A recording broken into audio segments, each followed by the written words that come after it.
nós iniciamos estudos naquilo que são conhecidos como as doutrinas da graça. E a conclusão desses estudos vai ser feita em conjunto com a igreja. Então, conforme recebido, creio, pelos nossos irmãos lá na projeção, o tema da nossa aula hoje é a perseverança dos santos. Essa é uma doutrina muito importante para a fé reformada. Nós temos ela como aquilo que são conhecidos como uns 5 pontos do calvinismo, ou as 5 doutrinas da graça. Ela é mais especificamente a quinta. Ela tem um papel muito especial e lógico dentro da nossa teologia. Mas, a título de recapitulação, o que são as doutrinas da graça? Ou o que é o calvinismo? Bom, o calvinismo foi uma segunda onda da reforma protestante que se iniciou com Martim Lutero em 1517, e a partir dali outras reformas pontuais ocorreram. Lutero foi na Alemanha em 1517, mas a partir dali outros ventos ou outras ondas de reforma impulsionadas por essa primeira bem-sucedida foram acontecendo. E nós temos então o reformador João Calvino, um francês, que se estabeleceu em Genebra, na Suíça, e ali ele instituiu uma igreja reformada, uma igreja que seguia novas orientações, novas direções doutrinárias, teológicas. E diante desse movimento que foi altamente abraçado também pela igreja na Holanda, um grupo chamados de remonstrantes, que também são conhecidos como arminianos, porque são seguidores desse homem Jacob Armínio. Eles eram estudantes de teologia, todos teólogos, e eles se posicionaram contra algumas doutrinas defendidas pela reforma protestante, pela reforma calvinista. E diante disso eles fizeram um manifesto, um documento, se opondo pelo menos a 5 doutrinas centrais no que diz respeito à salvação, à soteriologia. E, em resposta a isso, a Igreja Reformada Europeia, ela convoca um sínodo de Dort, na Holanda, onde se agremiam vários teólogos, vários doutores das principais academias teológicas reformadas que havia na época, para discutir o assunto, para passar uma posição. A posição dos grandes concílios durante a história sempre foi assim, definir questões teológicas, questões relativas à vida da igreja. O que está tumultuando? Que vento de doutrina é esse diferente que está acontecendo? Examinar segundo as Escrituras e, em diante, elaborar um credo, um parecer, um documento que expresse uma confissão. Isso sempre aconteceu na história. O primeiro concílio que a gente tem registrado na Palavra de Deus, Concílio de Jerusalém, mas o segundo grande concílio da história foi convocado, inclusive, pelo imperador Constantino, em Nicéia 325. Mas aí esse concílio de Dort, esse sínodo de Dort, foi convocado, e nesse contexto, lá no ano de 1619, ou seja, quase 100 anos depois da reforma protestante de Lutero, eles se reuniram para examinar esse manifesto dos remonstrantes, e eles chegaram à conclusão de que esses ensinos que eles estavam, de alguma forma, subvertendo, precisavam ser rechaçados. Então, esses remonstrantes, esses arminianos, eles foram quase que postos em um tribunal eclesiástico, doutrinário. Eles foram confrontados quanto à sua doutrina, muitos deles perderam seus cargos em academia, por defenderem questões que não eram consideradas bíblicas.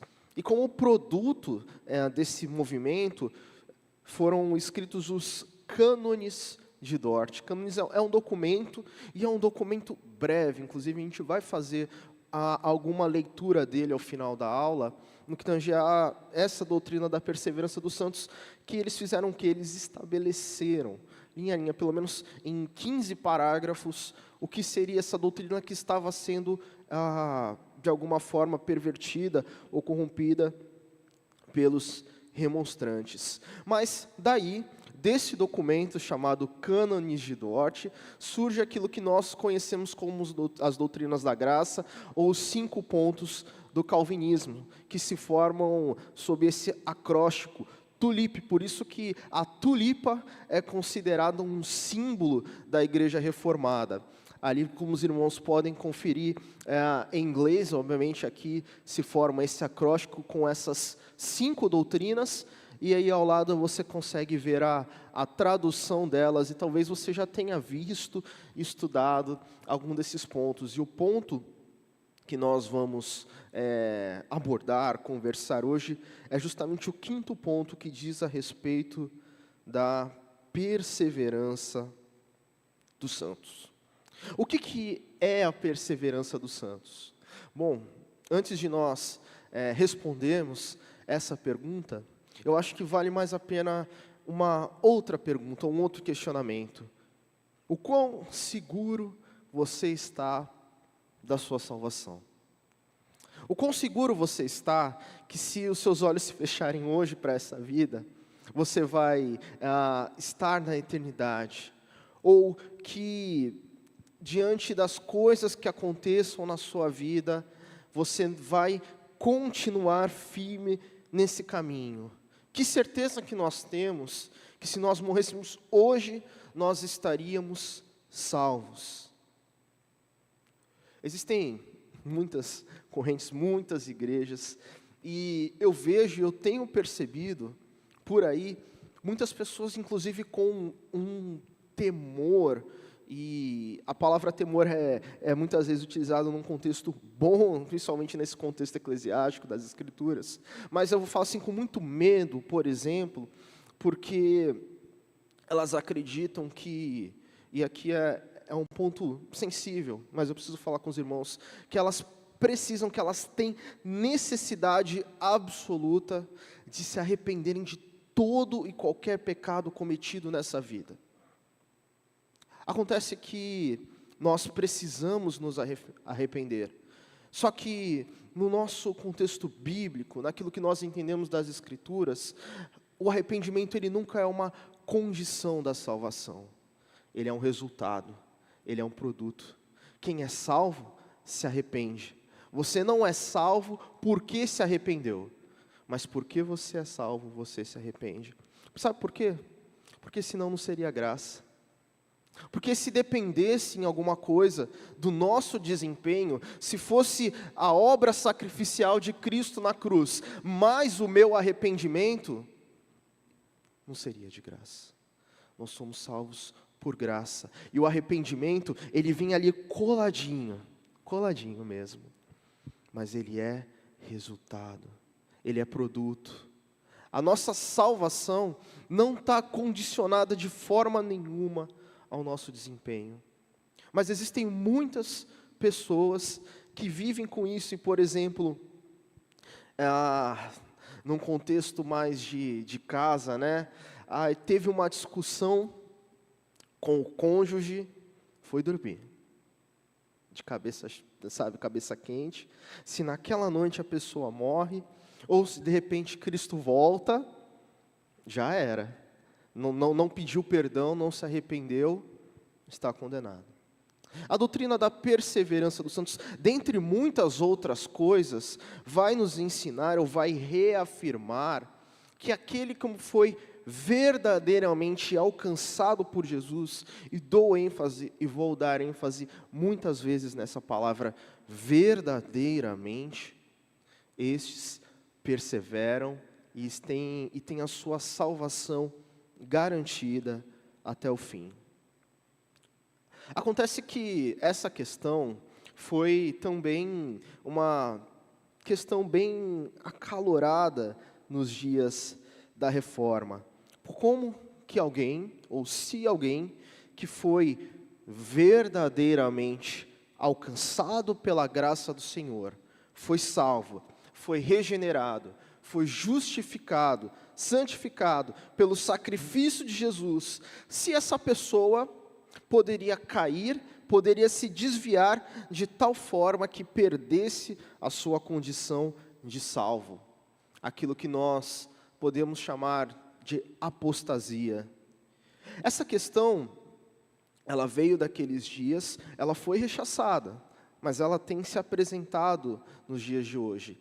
E ganhando força muito com essa cultura ainda católico-romana que a gente tem. Porque a Igreja de Roma também ensina que nós podemos, que as pessoas, eles, porque para eles nós não somos salvos, porque não fazemos parte da Igreja verdadeira.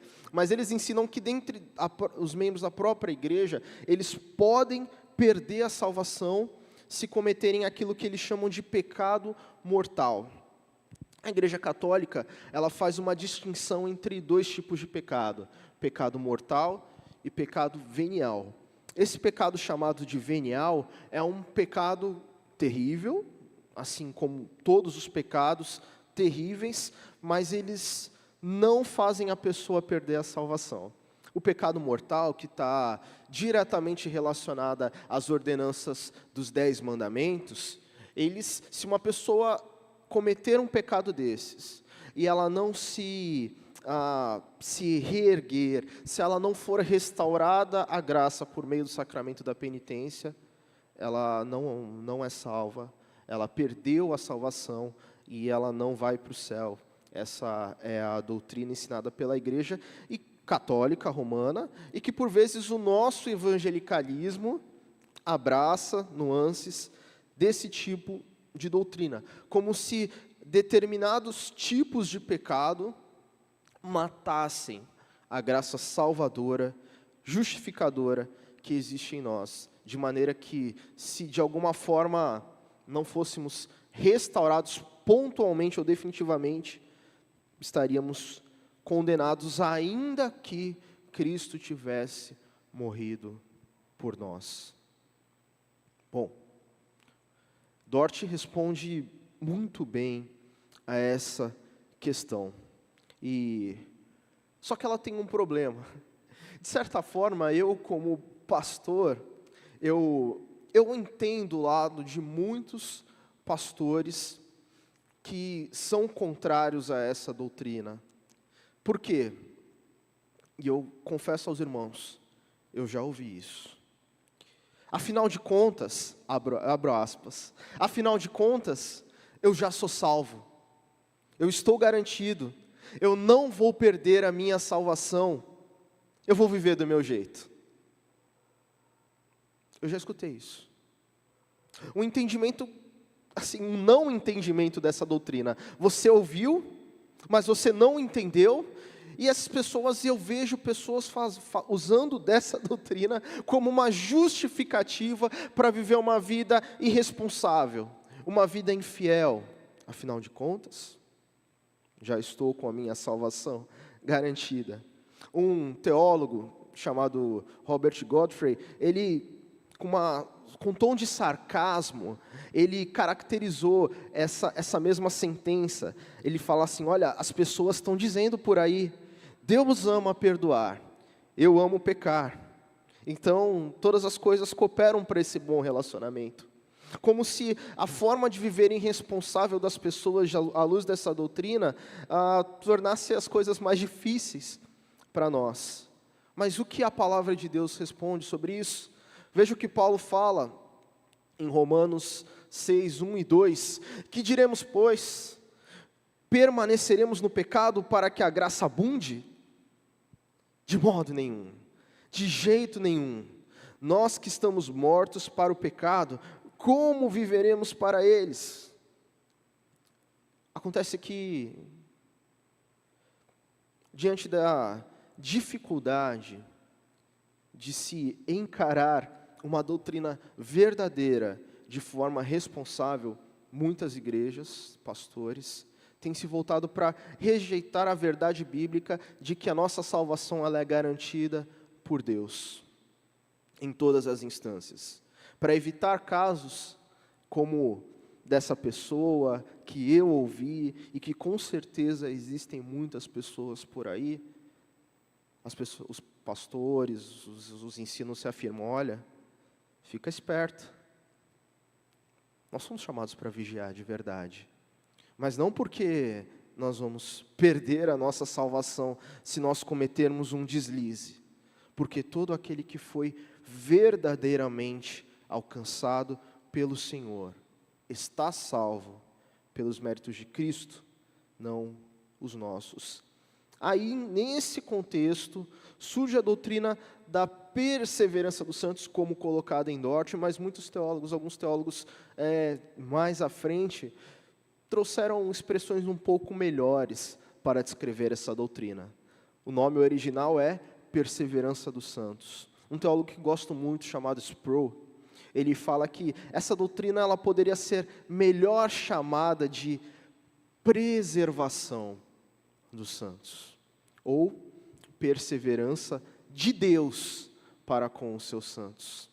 Porque nós cremos que é Deus quem nos mantém fiéis até o fim. A nossa salvação não está nas nossas mãos para que nós possamos perdê-la. Porque se tivesse, certamente perderíamos. Ela está nas mãos de Deus. A gente vai ver como a palavra de Deus ensina disso. E por isso ela está garantida. E por isso ela é segura. Inclusive, essa doutrina é chamada de doutrina da eterna segurança. A minha alma está segura. A minha salvação está garantida. Porque não está na minha mão. Está na mão do Senhor. E Ele vai me preservar. Aquele que foi alcançado verdadeiramente pelo Senhor também é por esse mesmo Deus preservado até o fim. Novamente, ressalto a palavra verdadeiramente. Porque, por vezes, as pessoas se ajuntam à igreja. Nós recebemos irmãos por batismo, profissão de fé, porque nós cremos que essas pessoas receberam a palavra de Deus e creram, e elas confessaram e assumiram um compromisso. Mas também é comum nós vermos que alguns, talvez muitos, e já era uma realidade no tempo dos apóstolos, como nós vamos ver, estavam aqui, mas não estão mais. E como é que a gente explica isso? Como é que a gente lidar com essa situação, de que se a palavra nos diz que Deus persevera conosco até o fim, que Ele mantém a nossa salvação, que a nossa fidelidade, também é uma bênção garantida por Ele. Como explica as pessoas que saíram? As pessoas que estão desviadas, as pessoas que abandonam a igreja, as pessoas que estão aqui em um momento, e aí quando você deixa de vê-las na igreja, e quando você vai olhar numa rede social, ela está em qualquer outra religião. Eu gosto muito de ter como exemplo, e isso podem ser pelo menos dois casos, duas situações, uma condição dessa. A primeira, essa pessoa pode ser um filho pródigo. Se ela foi verdadeiramente, ressalto, verdadeiramente alcançada por Deus. Essa pessoa que se desviou, ela é como um filho pródigo. Lá de Lucas 15, da parábola do filho pródigo, que ela é filho, mas abandonou o lar, se rebelou contra o pai, mas porque é verdadeiramente filho, cedo ou tarde, retorna arrependido. E uma impressão que eu tenho desse texto, dessa narrativa, da parábola do filho pródigo, é que o filho pródigo, quando ele volta, ele não parece tanto arrependido dos seus pecados. Ele está arrependido muito por causa da condição que o pecado levou ele. E é claro, quando ele vai retornar para a casa do pai, onde tem um quê? Perdão? Não, ele lembra da abundância. Ele lembra da abundância da casa do pai. Ele lembra da fartura da casa do pai, que era estendida até os servos. Aí ele elabora o discurso. Ele fala, olha, pai, pequei contra o céu, contra ti. Me trata como um dos seus empregados. Mas a hora que a gente vai olhar a reação do pai, Ele não deixa o filho falar, ele recebe o filho, e ali acontece festa. Então eu entendo que esse filho, que é filho verdadeiro, até pelos motivos errados que fizeram ele retornar para a casa do pai, o pai usou para restaurar. Tem gente que sai da igreja, se arrebenta na vida e depois volta. Por quê? Saudade da casa do pai, saudade do pai? Talvez. Mas se arrebentou bastante, está muito ferido. A graça de Deus é maravilhosa para acolher gente assim também. Deus abraça a gente assim e restaura a comunhão. Isso é maravilhoso. Então essa pessoa que saiu no nosso meio, que está desviada, ela pode ser como esse filho pródigo. Ela, se é filho mesmo, vai retornar. Deus vai receber. Nós, como irmãos que estamos em casa, devemos olhar, inclusive nessa parábola, o que o filho mais velho que estava em casa faz? Contenda. Não quer receber o irmão que chegou. Não, aí fica uma lição importante para a gente. Nós somos os irmãos que ficamos em casa. Quando a pessoa chega, a gente recebe, graças a Deus, porque o nosso irmão retornou. Inclusive, essa parábola tem nessa questão do filho mais velho um ponto muito alto, porque ela foi contada para os fariseus, que estavam criticando o Senhor Jesus por receber pecadores. Gente que se achava religiosa demais, gente que vivia na sinagoga, mas que não tinha entendido muito a respeito do amor de Deus. Então essas pessoas que estão fora, que estão desviadas, em um primeiro caso podem ser como esse filho pródigo, se verdadeiramente alcançadas. Elas vão retornar e Deus vai se restaurar. Deus vai usar todos os meios que forem necessários para que essa pessoa retorne. E como vocês talvez já tenham ouvido, pode ser pelo amor, pode ser pela dor também. Pode ser como uma ovelha desgarrada, mas pelo fato de ser ovelha do bom pastor, ele vai lá, ele deixa as 99 no aprisco e faz o que for necessário para trazê-la de volta por bem ou por mal. Esse é um caso. Se verdadeiramente alcançada, se verdadeiramente salva, ela vai retornar. De alguma forma, ela vai retornar. Contudo, é possível que essa pessoa que estava no nosso meio e saiu, tenha tido uma experiência forte, intensa, mas falsa e ilusória, emocionada, movida exclusivamente por sentimentalismos. E é comum a gente ver isso até, por exemplo, em igrejas que prezam ou que superestimam a questão do sentimento, das sensações, das sensitividades. Afinal de contas, as pessoas são movidas por uma emoção a ponto de chegarem e se entregarem ali, mas de repente aquela emoção é uma coisa artificial, é produzida, não é verdadeira, foi convertida pela retórica do pastor, pela baixa luminosidade, pela música que estava tocando no fundo, não pela palavra de Deus. Foi lá na frente, falou, aceito. Mas aceitou o quê? Recebeu o quê? A igreja primitiva encontrou pessoas assim. E se pessoas assim, de fato, a palavra diz, e você pode acompanhar comigo a leitura, 1 João 2,19, explica isso, olha, eles saíram do nosso meio, mas não eram dos nossos, porque se tivessem sido dos nossos, teriam permanecido conosco. Mas eles se foram para que ficasse manifesto que nenhum deles é dos nossos. De repente essa pessoa saiu porque ela nunca foi verdadeiramente. Entende a importância dessa palavra, desse entendimento? Hebreus capítulo 6 tem um peso fortíssimo nesse debate teológico. As pessoas que se opõem à doutrina da perseverança dos santos, têm Hebreus 6 aqui, na manga do paletó, no bolso, Por quê? Hebreus 6, depois você pode até ler, registra experiências muito intensas. Participação no Espírito Santo. Pessoas que foram iluminadas, são exemplos dos termos utilizados. Experiências muito intensas de alguém que supostamente seria salvo, seria crente. Mas acontece que Hebreus 6, isso já tem sido pontuado, apesar de registrar, usar palavras fortes, experiências fortes, que você em um primeiro momento leria e falava, não, isso aqui é uma pessoa que, essa pessoa é crente. Pessoa que produziu frutos até, nenhum momento utiliza termos técnicos ou específicos que a palavra descreve para pessoas salvas. Regenerado, justificado.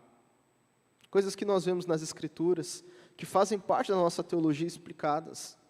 Hebreus, esse texto, que é a defesa da não perseverança dos santos, em nenhum momento utiliza esses termos que são marcantes nas Escrituras para sacramentalizar uma pessoa salva, a condição de uma pessoa salva.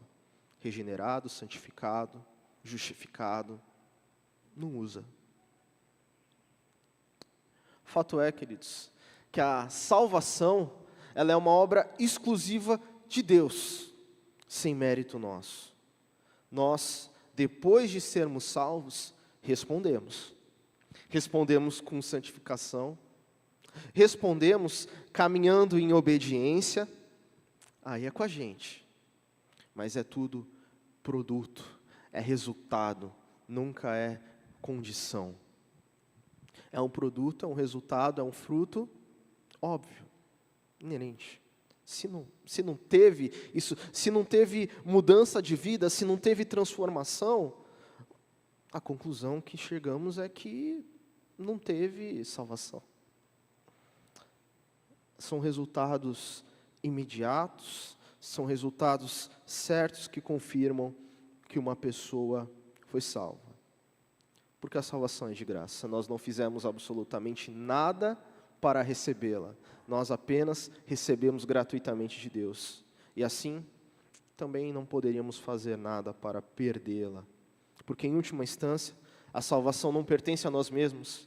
Jonas capítulo 2, verso 9, já bem disse, ao Senhor pertence a salvação. Ele pagou o preço por nós e ainda colocou em nós o selo do Espírito Santo. Mas alguns textos ainda nos servem de comprovação para esse caminho da graça, que não apenas resgata, transforma, salvando, justifica, torna você justo perante Deus, torna você uma nova criatura, santifica, mas que termina essa obra em nós. Tem uma canção que eu gosto muito, e ela, no finalzinho dela, ela fala assim, olha, como se fosse Deus falando ao pecador. A graça que te trouxe, a mesma graça que te trouxe, manterá você fiel a mim.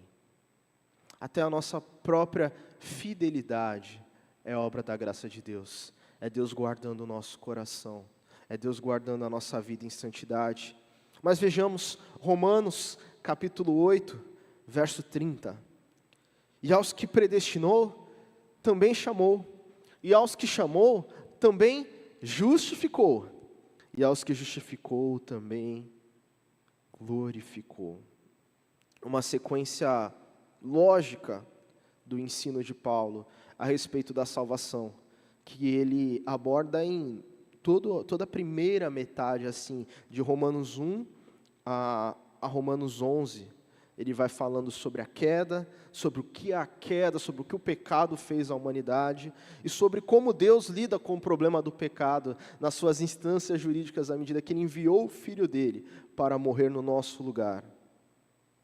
Filipenses 1, 6, pode até pular um slide, diz: estou convencido de que aquele que começou a boa obra em vocês vai completá-la até o dia de Cristo Jesus. Que conforto para minha alma saber que o que Deus começou na minha vida, Ele vai completar.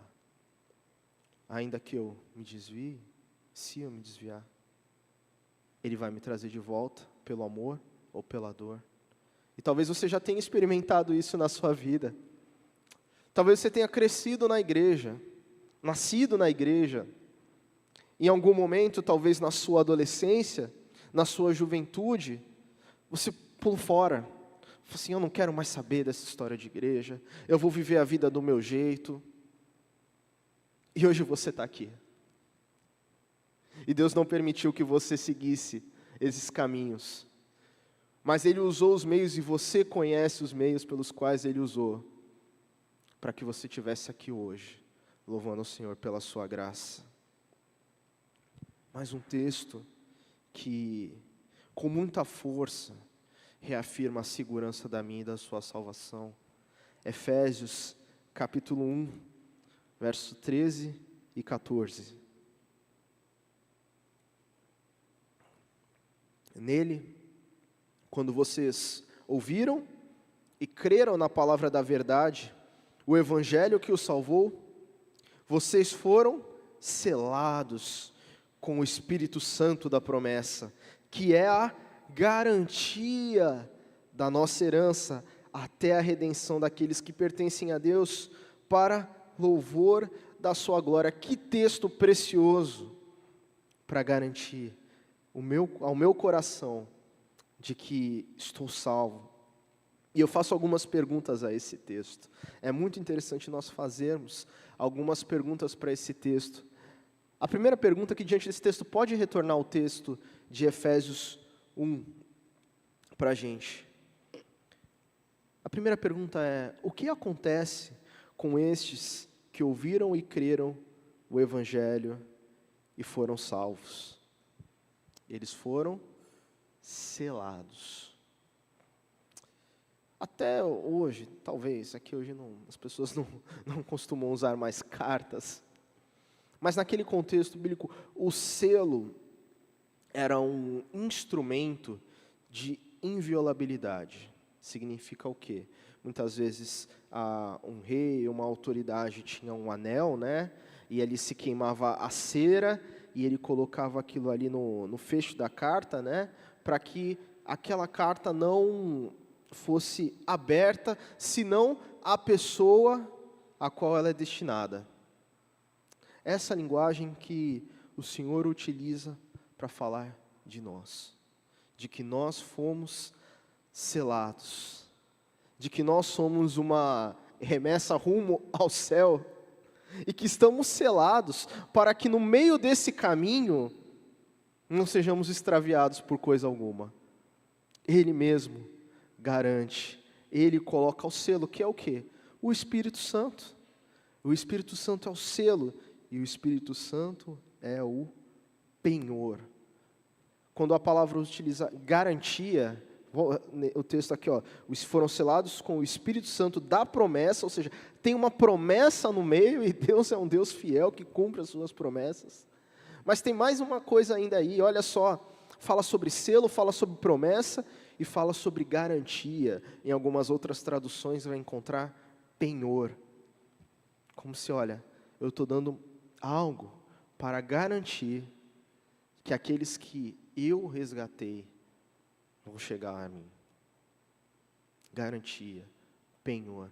Nós recebemos isso. Acontece que, apesar de termos recebido o selo, recebido com penhor, não pertence a nós. É de Deus. Olha só, é a garantia da nossa herança até a redenção daqueles que pertencem a Deus. Deus colocou um selo, Deus penhorou a minha vida, não para nós mesmos, para Ele. Nós estamos garantidos para Ele, porque nós somos povo dEle. Porque foi Ele que pagou o preço para nos resgatar. Nós pertencemos a Ele. A nossa salvação está nas mãos dEle. Mais uma vez, a palavra tem sido clara de que a minha e a sua vida, no que tange a salvação, estão garantidos, se verdadeiramente alcançados por Cristo. Reverendo Augusto Nicodemos, refletindo sobre essa doutrina, ele nos lembra de uma coisa muito interessante. Ele fala, olha, de fato, os nossos pecados foram castigados na cruz, em Jesus. E a palavra nos diz que não há condenação para quem está em Cristo. Pode Deus, sendo justo, castigar o mesmo pecado 2 vezes? Cristo já pagou o preço por mim. Por que eu pagaria de novo? Diante do exposto, algumas dificuldades, algumas dúvidas podem se levantar e eu vou permanecer aqui o quanto necessário. Mas por essas razões, de uma forma simples, como disse, essa doutrina tem sido conhecida como doutrina da eterna segurança. Que segurança saber que a minha salvação não está nas minhas mãos, está nas mãos de Deus. Que Ele colocou um selo de inviolabilidade, que Ele penhorou a minha salvação, que está garantida. Mas também, que esse entendimento, se verdadeiro, não me torne uma pessoa irresponsável. Não me torne uma pessoa que, como outras por aí, como citei, se apropriam da ideia. Porque eu tenho certeza que, assim, gente que toma esse ensinamento como um salvo-conduto para viver de forma irresponsável e no pecado, não entendeu o que é o Evangelho. Porque o Evangelho, enquanto garanta a minha salvação, me ensina, me impele, quase que me obriga, o amor de Cristo nos constrange para que eu viva de uma forma grata, para que eu viva de uma forma comprometida, e que honre esse Senhor, esse Salvador que se entregou na cruz por mim. É coisa de quem entende o Evangelho perseverar. É coisa de quem entende o Evangelho, o sacrifício de Cristo, ser fiel, ser obediente.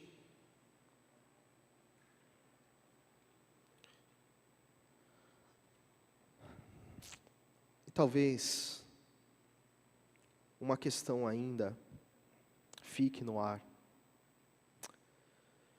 Como saber se eu sou verdadeiramente? Como saber que o outro é verdadeiramente? Porque se é verdadeiramente, está garantido. E ainda que se desvie, olha, Deus, nem que tenha que quebrar as pernas, e eu já ouvi relatos quase que literais, de pessoas que tiveram as suas pernas quebradas, para que Deus trouxesse-as de volta. Como saber? Eu creio que essa deve ser, antecipando talvez a pergunta que talvez seja mais latente quando falamos sobre isso. Nós temos um testemunho externo. Mateus, capítulo 7, verso 16 a 20, diz assim: Pois pelos seus frutos vocês os conhecerão. Por acaso se colhem uvas de espinheiros ou figos de ervas daninhas? Assim, toda árvore boa produz frutos bons, porém a árvore má produz frutos maus. A árvore boa não pode produzir frutos maus, e a árvore má não pode produzir frutos bons. Toda árvore que não produz bom fruto é cortada e jogada no fogo. Assim, pois, pelos seus frutos vocês os conhecerão. É marca externa, dá para ver. Dá para você ver os sinais de uma pessoa que foi salva. Dá para você ver transformação, mudança de vida, obediência, fidelidade, compromisso e honra. Dá para ver. Dá para ver na minha vida. Dá para ver na vida do meu irmão. Mas são coisas externas. Como nós vimos, algumas pessoas até parecem. Mas assim como o Senhor disse também, Vai ter joio no meio do trigo. Em alguma medida, eles vão até se parecer por algum tempo.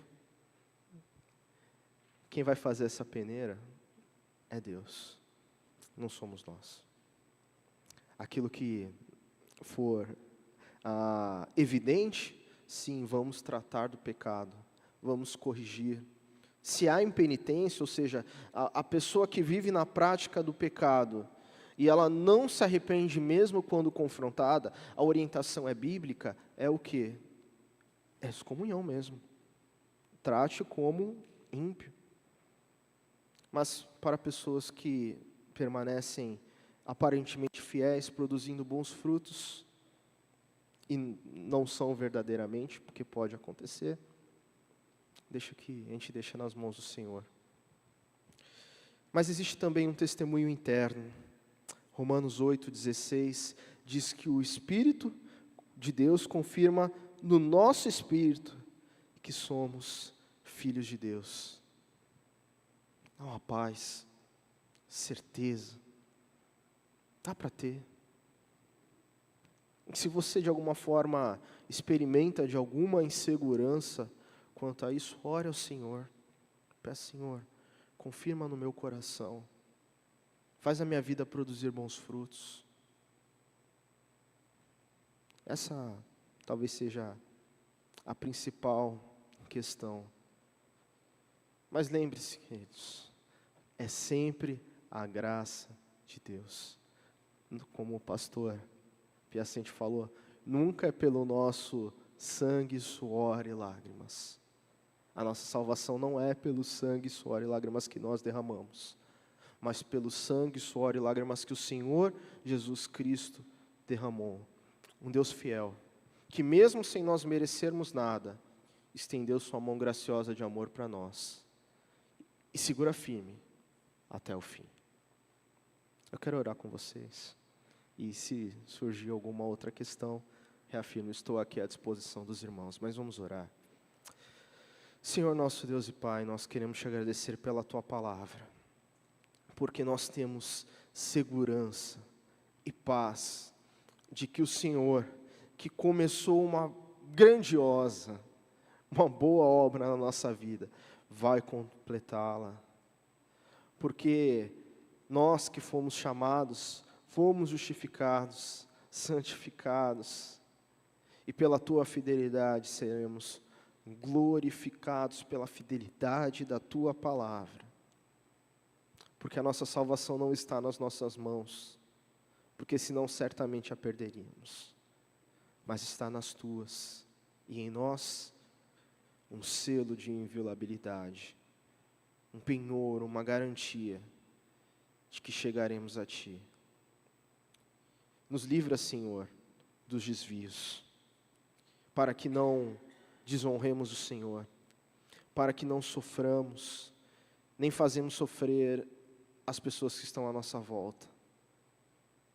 Enche nosso coração de amor, de fidelidade, de obediência, que produzamos bons frutos e muitos frutos para a Tua glória, que não vivamos de forma nenhuma, à luz dessa doutrina, uma vida irresponsável no pecado,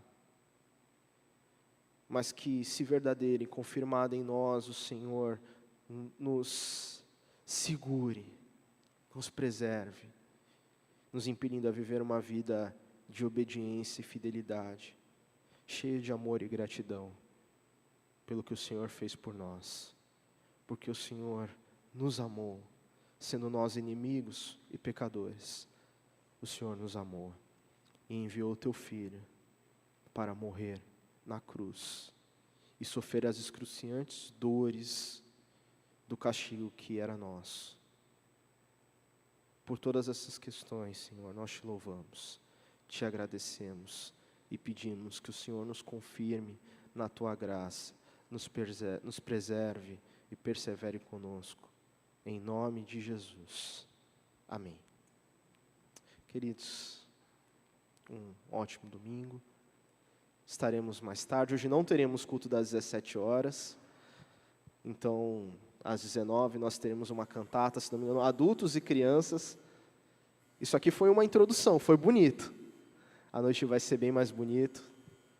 E um recado apenas, se você recebeu alguma mensagem no seu contato, WhatsApp, da nossa igreja, sobre a nova comunidade, pelo WhatsApp, por favor, entre lá. Ela vai ser muito necessária para a nossa comunicação interna aqui da igreja. Se você não recebeu ainda, você vai receber no dia de hoje. E se você não receber, me procura, que eu vou pessoalmente enviar para você, tá bom? Deus abençoe vocês.